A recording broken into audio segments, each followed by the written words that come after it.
Hey, what's going on, guys? Today, I am out on one of my favorite lakes. It's super windy. It's like 16 miles an hour with like 30-mile-an-hour gusts, but hopefully my old Trex takes care of that and I could sit still and hopefully get on some fish. Just one fish and I'll be happy and I'll leave.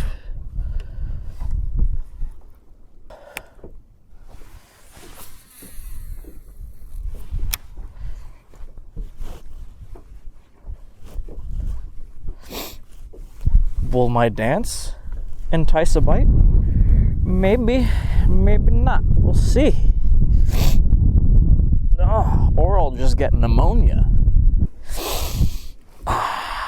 Okay. Maybe the jerk, maybe the jerk. Maybe jerking it is the way to go. I can't feel my fingers.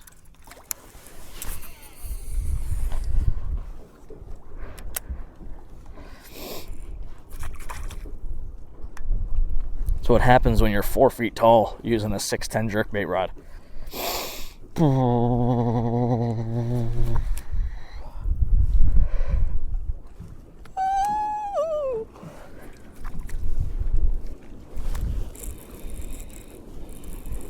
Oh yeah, baby. Give me that grass. Give me a piece of that grass. That's some healthy looking grass, dude. Be great if it would go.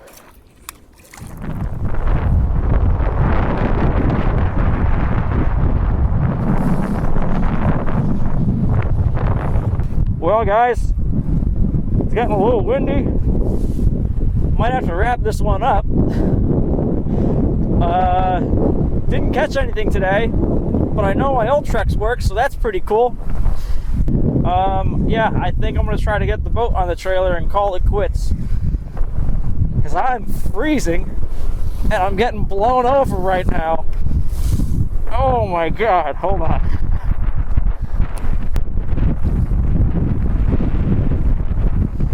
That's actually insane. Alright guys, I just got the boat in. It was crazy out there. You know, I looked at the weather, I knew it was going to be like 30-mile-an-hour winds, but I never experienced it actually out on the water. And it got brutal quick, especially with how cold it is. It's only like 50 degrees, so with like a 30-mile-an-hour wind, I was freezing out there. So I figured I wouldn't waste this opportunity. I got the boat right here. I haven't showed it to you guys yet, so let me introduce you to my new boat.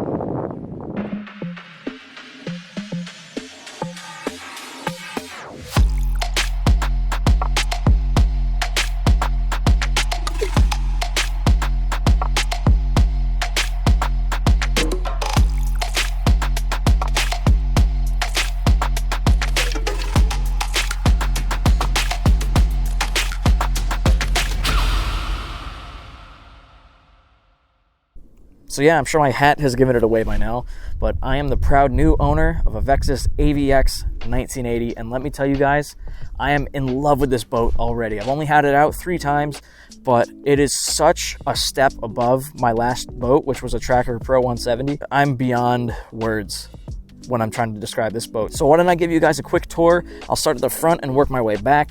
I'll show you what kind of electronics I'm running, my trolling motor, how I have my storage containers laid out. Let's do it. Alright guys, so to start things off for my trolling motor, I have a Minn Kota Ultrex 80-pound thrust, and that's got the Humminbird Mega Down Imaging Transducer built right into the head.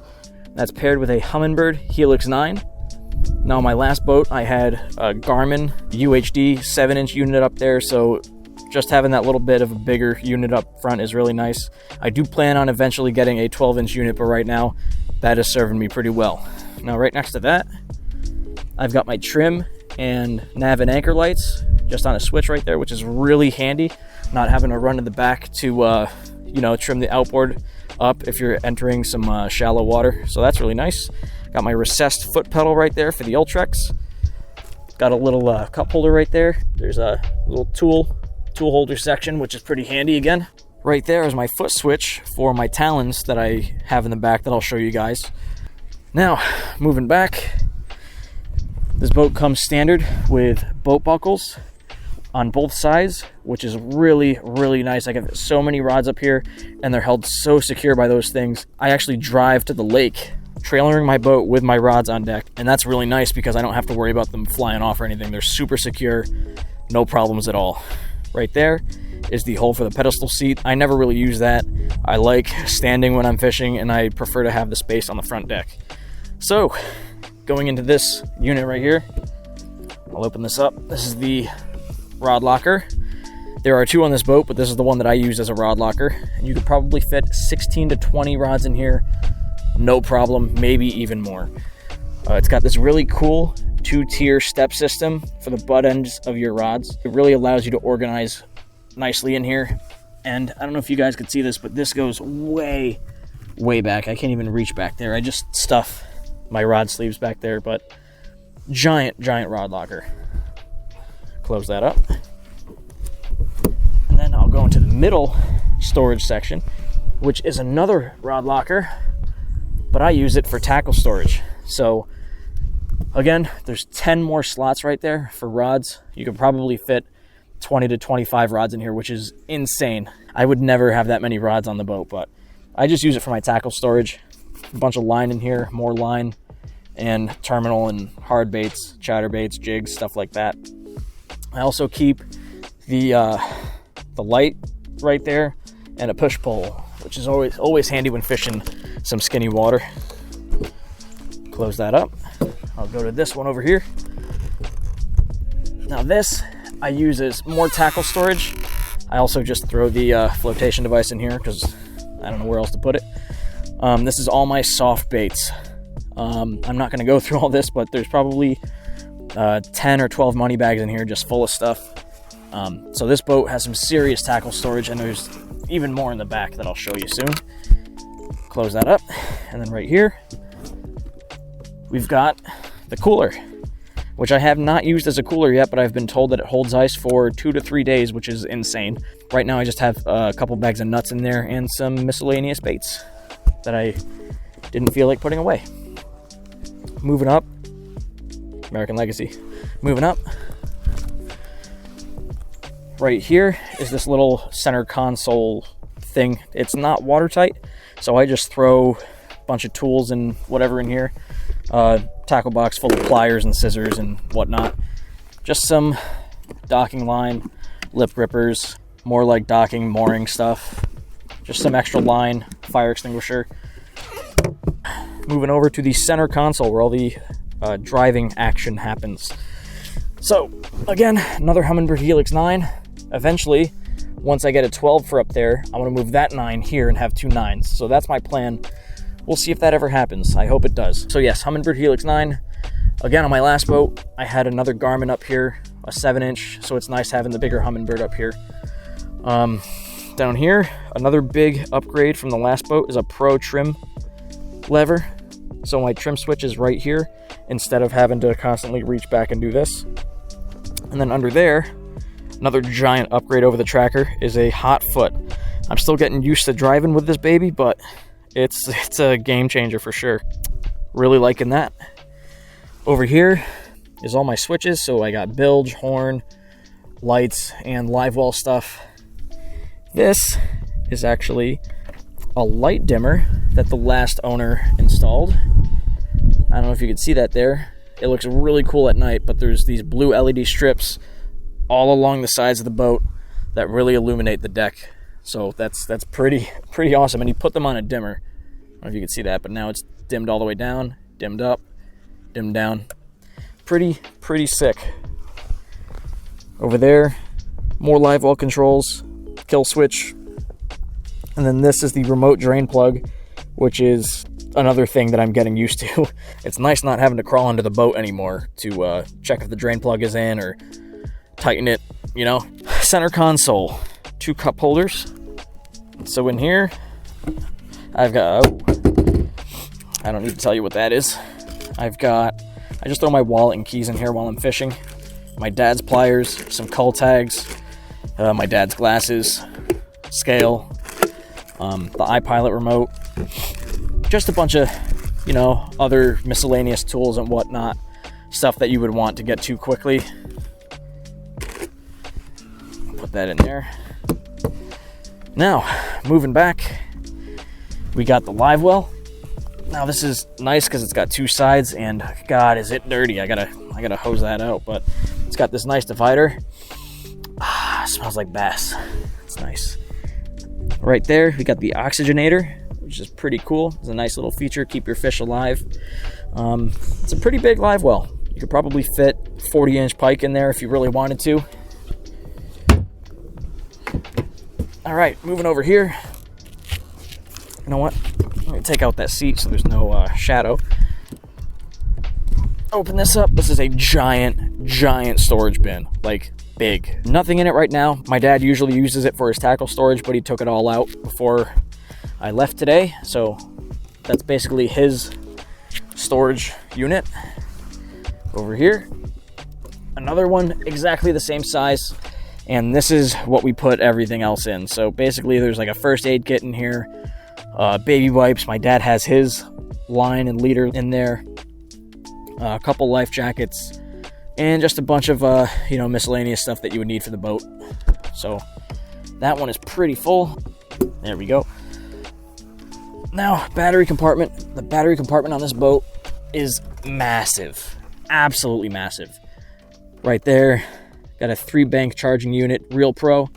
Hasn't given me any problems, charges the batteries right up. Right here, what this allows me to do is cut the power to the boat, so while it's just sitting in the garage, I don't have like the graphs or talons drawing any power. It's also nice for when I'm driving home. I could turn the power off and I don't have to worry about the talons deploying on the highway, which is something you definitely don't want to have happen. So all I got to do, you can see the talons are on. All I do is turn it, talons are off. If I turn it again, talons are on, which is real nice. So yes, I'm just running 24 volts. I don't really need anything else. So that's nice. Before I start talking about that stuff, here I have the Humminbird GPS heading puck, which is really nice for, fishing waypoints and whatnot, knowing exactly where your boat's pointing. I don't know if you don't have one of these and you have a fish finder like I had on my last boat, when you're trying to fish your spot, your boat is just going to be slowly spinning on your graph. So this, it keeps you pointing in the right direction on your map. Back here, it's covered, but it's a 150 Merc Pro XS. A little nicer than the 40 horsepower Merc I had on my last tracker. That's pretty awesome. Still getting used to all that power.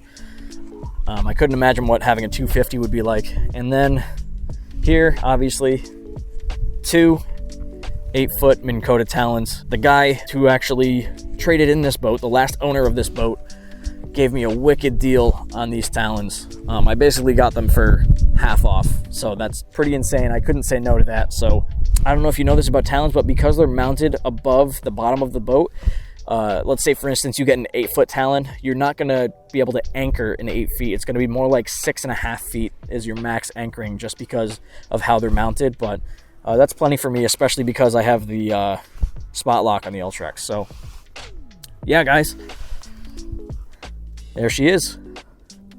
All right, so that's gonna wrap it up for my boat reveal, guys. Let me know what you guys think of it. If you have any suggestions or tips for me, this is my first time owning a big boat like this. Like I said, my last boat was a Pro 170. I can't believe the level of boat this is. It's just on another level. It really is. Just having a recessed foot pedal, for God's sakes, is incredible. On my last boat, it was just free and floating around, and it would always be in a different spot when I went to go move, let alone an Ultrex with a spot lock. You saw what I had to deal with out there.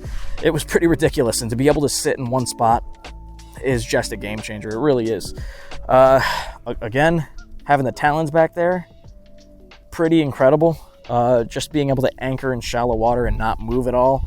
This boat is just so full of game changers. I can't wait to see what this season has in store for me and for this boat.